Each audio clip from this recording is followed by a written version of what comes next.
Hello student, good morning to all. हम पढ़ रहे हैं मॉर्फोलॉजी ऑफ फ्लावरिंग प्लांट्स, पुष्पी पादपों की आकार की। इस क्रम में हमने अभी तक पुष्प और पुष्प के विभिन्न अंगों के बारे में पढ़ा।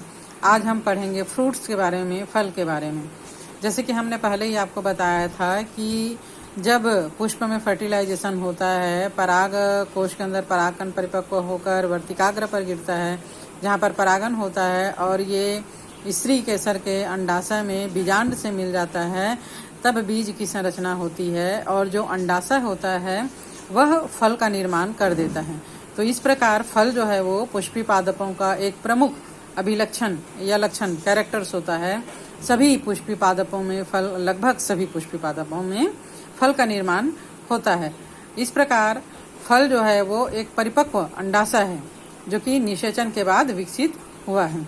लेकिन कभी कभी कुछ अंडाशय बिना निषेचन के भी फल बना लेते हैं, तब इस प्रकार के फल को अनिषेकी यानी कार्पिक फल कहते हैं। आप लोग फल खाते ही हैं। जनरली सभी फलों में बाहर की ओर एक भित्ति होती है, फल भित्ति, जिसको कि फल भित्ति या पेरिकार्प कहा जाता है। और इसमें बीज होता है। फल भित्ति शुष्क या गुदेदार हो सकता है, जैसे कि नारियल में बाहर का जो फल भित्ति होता है वो शुष्क होता है, आम में जो फल भित्ति होता है वो गुदेदार होता है। और इसमें एक बाहरी भित्ति भी होती है जिसे कि बाह्य भित्ति या एपिकार्प कहा जाता है। इसके मध्य में फल भित्ति यानी मीजोकार्प और भीतर और अंतः फल भित्ति एंडोकार्प होता है। जैसे यहाँ पर हम देख रहे हैं नारियल में ये फल भित्ति जो है वो ड्राई है और इसके अंदर जो है वो ये बाहरी भित्ति, बाह्य भित्ति है और ये अंदर का भित्ति है। इसी प्रकार आम में ये बाहर का जो छिलका होता है वो बाह्य भित्ति होता है और छिलके के अंदर जो गुदा होता है ये मध्य भित्ति होता है, और जो बीज से सटा हुआ होता है उसे अंतः भित्ति कहते हैं, है ना। तो आम और नारियल में फल के प्रकार को अस्टिल यानी ड्यूरेप कहा जाता है। ये फल एक अंडपी, हमने बीजांड की संरचना पढ़ा था, तो ये एक अंडपी होते हैं, ऊर्ध्ववर्ती होते हैं और ये अंडाशय से विकसित होते हैं। इनमें एक ही बीज होता है।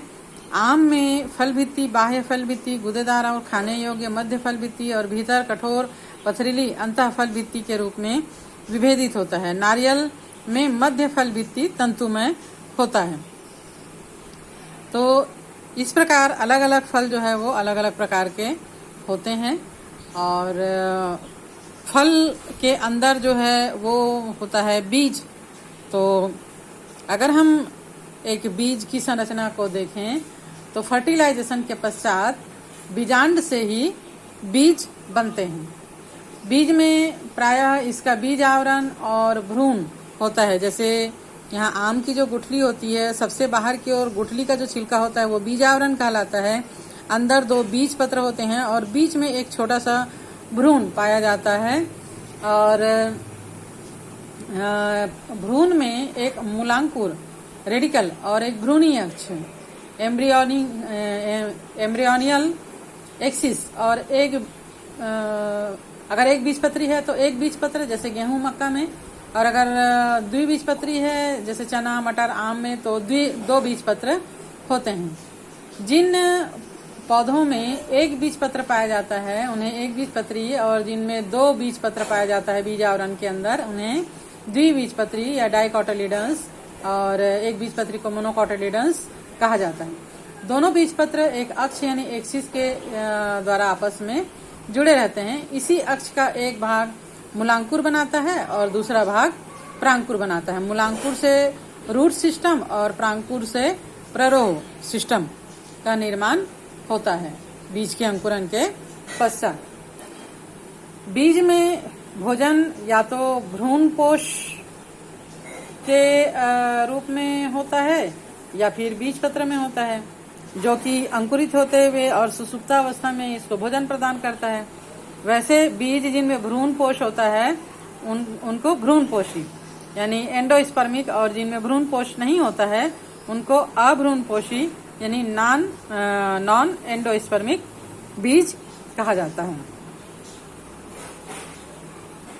यहाँ पर हम एक द्विबीजपत्री बीज की संरचना के बारे में स्टडी करें तो द्विबीजपत्री बीज के रूप में हम चना, मटर या कोई भी दाल, आम वगैरह को भी आप ले सकते हो। सबसे अच्छा इसको अगर प्रायोगिक रूप में आप स्टडी करना चाहते हो तो चने के बीज, जैसे यहाँ पर देखिए चने के बीज में, चने को जब भिगाते हो तो उसका छिलका जो है वो आसानी से अलग किया जा सकता है। इसे कहते हैं बीज आवरण, बीज का आवरण, उसको कवर किए हुए। बीज आवरण को देखो तो वहां पर एक नुकीला सा भाग होता है जहां पर एक छोटा सा छेद होता है, यही होता है बीजांड द्वार, या इसके बीच में जो भाग होता है उसको कहते हैं नाभिका। पानी, जब आप चने को, बीज को भिगाते हो तो पानी इसी छिद्र के द्वारा बीज के अंदर प्रवेश करता है, और ये नाभिका जो है वो जब ये पौधे से लगा होता है, फल से लगा होता है ये बीज, तो इसी नाभिका वाले स्थान से फल से लगा हुआ होता है। अगर आप बीज के आवरण को हटा दें तो आपको उसमें 2 बीजपत्र दिखाई देगा, और दोनों बीजपत्र जहां पर जुड़े हुए आधार, वहां पर इस प्रकार की संरचना दिखाई देती है। अगर आप 1 या 2 दिन चने के बीज को भिगा के रखो तो व्हाइट कलर की संरचना आपको यहाँ पर दिखाई देगी। इसी व्हाइट कलर के संरचना से सबसे पहले मूलांकुर जो है वो बड़ा होकर अंकुर के रूप में निकलता है, जिसे आप अंकुरन करना कहते हो।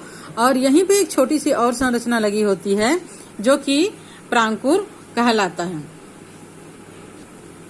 तो इस प्रकार बीज की बाहरी परत बीजावरण कहलाता है। बीजावरण की 2 सतह होती है, बाहर को बीज चोल यानी टेस्टा और भीतर को टेगमेन कहा जाता है।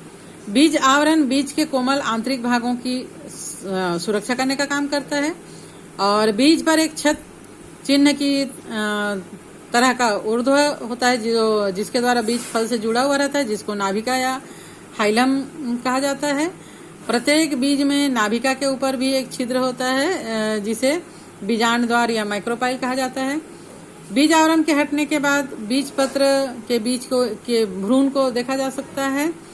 भ्रूण में एक भ्रूणी अक्ष और 2 गुदेदार बीज पत्र होते हैं। ये भ्रूणी अक्ष और ये 2 गुदेदार बीज पत्र होते हैं, और बीज पत्रों में बीज के लिए भोजन संरक्षित रहता है, संचित रहता है।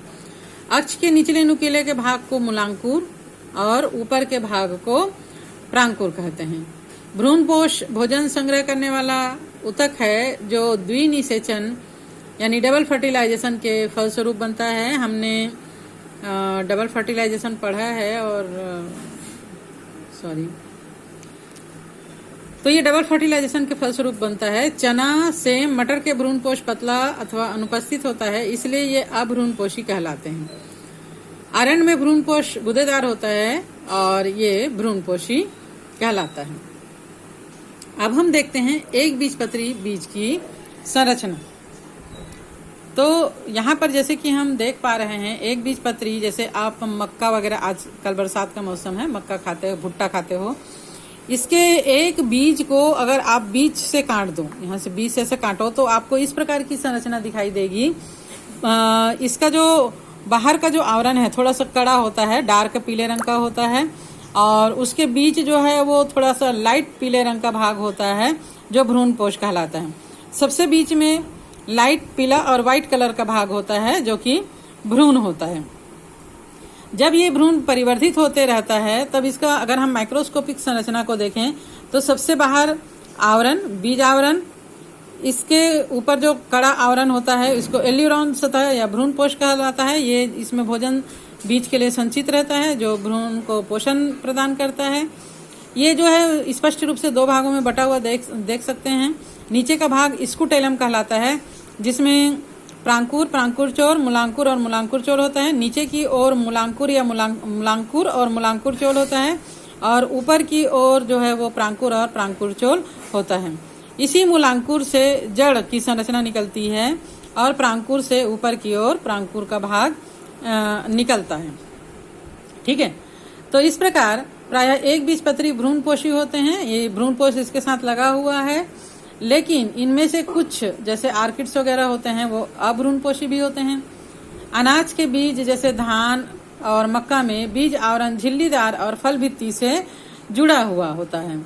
भ्रूणपोष स्थूलित यानी मोटा होता है और भोजन संग्रह के कारण ये जो है वो स्थूलित हो जाता है।